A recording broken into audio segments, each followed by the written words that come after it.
बिस्मिल्लाहिर्रहमानिर्रहीम। अस्सलाम वालेकुम। मेरा नाम मोहम्मद कमाल है और मैं एक लीगल एडवाइज़र हूँ। उम्मीद है आप ठीक ठाक होंगे और खुशबाश होंगे। मैं भी अल्लाह के शुक्र से ठीक ठाक हूँ। एक नई वीडियो के साथ आपकी खिदमत में हाजिर हूँ। आज हमारी वीडियो का बहुत अहम मौजू है। आज हम आपको बताने वाले हैं साउथ कोरिया स्टूडेंट वीज़े के बारे में। यानी कि साउथ कोरिया स्टूडेंट वीज़ा अगर आपको हासिल करना है तो आप बआसानी से साउथ कोरिया का स्टूडेंट वीज़ा हासिल कर सकते हैं बगैर किसी एजेंट की मदद से। जी हाँ, ये मुमकिन है अगर आप थोड़ा सा स्मार्ट हो जाएं। अगर आप थोड़ा सा स्मार्ट हो जाते हैं तो ये मुमकिन है। आइए तफसील से जानते हैं। वीडियो शुरू करने से पहले आपसे एक छोटी सी दरख्वास्त है, अगर आप चैनल पर नए हैं तो बराए मेहरबानी चैनल को सब्सक्राइब कर लीजिए और बेल आइकन यानी घंटी के बटन को प्रेस कर दीजिए ताकि आने वाली हर नई वीडियो आपको बर वक्त मिलती रहे, क्योंकि हम आपके लिए लाते हैं साउथ कोरिया वीज़े और इमिग्रेशन से मुतालिक अहम वीडियो। साउथ कोरिया या जनूबी कोरिया मशरक़ी एशिया में वाक़े एक तरक्की याफ्ता और एक खुद मुख्तार मुल्क है जिसे एशियन टाइगर के नाम से भी पुकारा जाता है। दुनिया भर से गैर मुल्की अफराद यहाँ आकर क़याम पजीर होते जा रहे हैं, जिनमें business visa, student visa, work permit visa, resident visa, marriage visa और रिफ्यूजी वीज़ा वगैरह शामिल हैं। और बड़ी कामयाबी के साथ बहुत से गैर मुल्कियों ने कोरियन शहरियत भी हासिल कर ली है। साउथ कोरिया एक ग्लोबल इंटरनेशनल बिजनेस कंट्री है। यहाँ बिजनेस के साथ साथ जॉब के भी बहुत मौके हैं और एक गैर मुल्की यहाँ पर मजदूरी करके एक माह में 5 से 6 लाख रुपए बआसानी से कमा लेता है, जो किसी दूसरे ममालिक में मुमकिन नहीं है। साथ साथ जॉब की भी बहुत ज़्यादा अपॉर्चुनिटी है यहाँ, इसलिए दुनिया भर से गैर मुल्की अफराद यहाँ आके काम करना चाहते हैं, यहाँ आके रहना चाहते हैं और यहाँ आके बिजनेस भी करना चाहते हैं। जैसे जैसे वक्त गुजरता जा रहा है, साउथ कोरिया का विजिट वीज़ा हासिल करना मुश्किल होता जा रहा है। अगर आपका ताल्लुक पाकिस्तान, इंडिया, बांग्लादेश, श्रीलंका या नेपाल या किसी भी मुल्क से है और आप साउथ कोरिया जाना चाहते हैं, वहाँ पे सेटलमेंट होना चाहते हैं, वहाँ पैसा कमाना चाहते हैं, तो आपके लिए चंद ऑप्शन मौजूद हैं। Number 1, south Korea business visa D8। अगर आप साउथ कोरिया में बिजनेस सेटल कर लें तो आपको D8 वीज़ा मिल सकता है। मतलब ये कि आपके पास 1 लाख $USA होना चाहिए ताकि आप साउथ कोरिया में अपनी कंपनी बनाएं और वो $1 लाख इन्वेस्ट कर दें और इस तरीके से D8 वीज़ा हासिल करके अपनी फैमिली के साथ वहाँ सेटल हो जाएं और बिजनेस करें। अगर आपके पास $1 लाख नहीं है तो इसका मतलब है आप बिजनेस वीज़ा नहीं ले सकते। उसके बाद दूसरा ऑप्शन है वर्क परमिट वीज़ा, यानी कि E9 वीज़ा। E9 वीज़े के लिए आपका कुरानदाजी में नाम आना ज़रूरी है। चले कुरानदाजी में नाम आपका आ गया, वेल डन। उसके बाद फिर वहाँ पे कोरियन लैंग्वेज कोर्स आपको करना है और वो पास भी करना है। चलें आपने कोरियन लैंग्वेज कोर्स भी पास कर लिया है। उसके बाद फिर वो मेडिकल वगैरह होगा। अगर आप सारा आपने क्लियर कर लिया, कोई ऑब्जेक्शन नहीं लगा, तो फिर आप खैरियत से E9 वीज़ा लेके साउथ कोरिया 4 साल 10 महीने के लिए चले जाएंगे। अब इसमें प्रॉब्लम यह है कि वैकेंसी आती है, अगर मिसाल के तौर पे 1 साल में 10,000 बंदों की आई है तो बेरोज़गार बहुत ज़्यादा लोग हैं।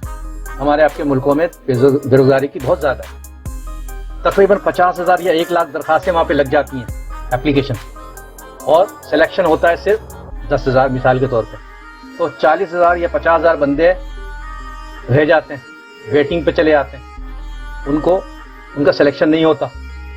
और उसके बाद अगली दफ़ा फिर वो नए लोग अप्लाई करते हैं तो फिर वो वेटिंग पे या फिर वो वेटिंग एक्सपायर हो जाती है। तो E9 पे भी हर आदमी का कोरिया जाना मुमकिन नहीं है, यानी कि वर्क परमिट पे भी आप नहीं जा सकते। अब उसके बाद क्या ऑप्शन है? उसके बाद ऑप्शन ये है कि आप विजिट पे चले जाएं और वहाँ पे जाके रुक जाएं या असाइलम ले लें।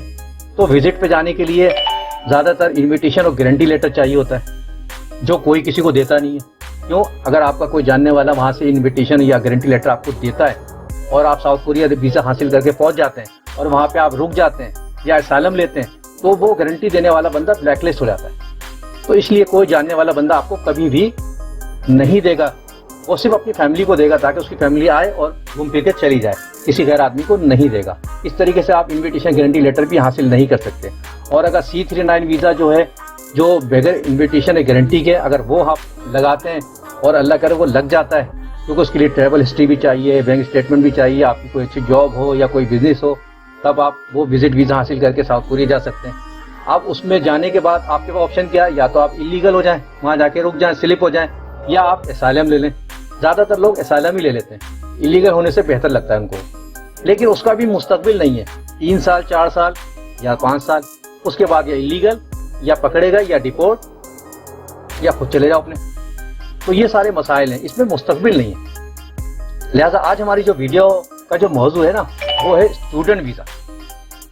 मैं समझता हूँ साउथ कोरिया का स्टूडेंट वीज़ा आपके मुस्तकबिल के लिए सबसे ज़्यादा बेस्ट है, क्योंकि आप स्टडी के दौरान आप पार्ट टाइम साइट पे जॉब भी कर सकते हैं और अपने अखराजात भी पूरे कर सकते हैं और स्टडी को जारी रख सकते हैं। हाँ, थोड़ी मुश्किलात तो हो सकती है, क्योंकि आपने स्टडी भी करनी है और आपने एक जॉब भी करनी है, लेकिन अगर आप इसको मैनेज कर लें तो आप फ्यूचर के लिहाज से सबसे ज़्यादा कामयाब इंसान आप होंगे, क्योंकि आपकी स्टडी भी साथ साथ चलती रहेगी और आपकी जॉब भी साथ साथ चलेगी। लेकिन जब आपकी स्टडी मुकम्मल होगी तो साउथ कोरिया इमिग्रेशन आपको जॉब की ऑफर करेगी, यानी आपको D10 वीज़ा देगा।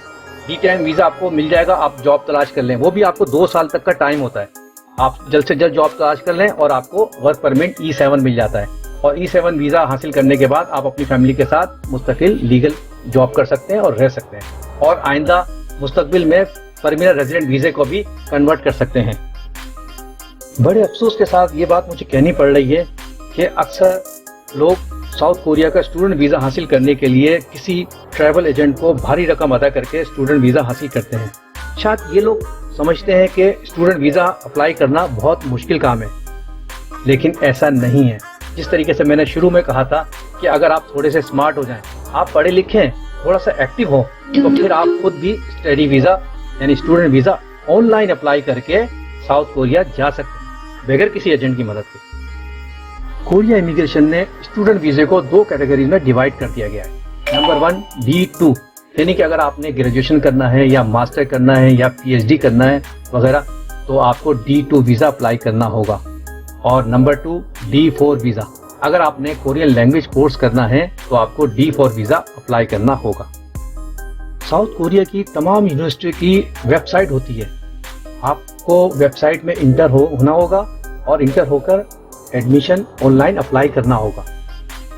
अब आप सोच रहे होंगे कि ये ऑनलाइन अप्लाई करने को कह रहे हैं, तो हमें तो कोरिया यूनिवर्सिटी की वेबसाइट का नहीं पता, हम किस तरह ऑनलाइन कैसे अप्लाई करेंगे। तो आपको डोंट वरी, मैं आपको एक लिंक शेयर करूंगा आपके साथ, जो स्क्रीन में भी मौजूद होगा और हमारी डिस्क्रिप्शन में भी मैं दे दूंगा।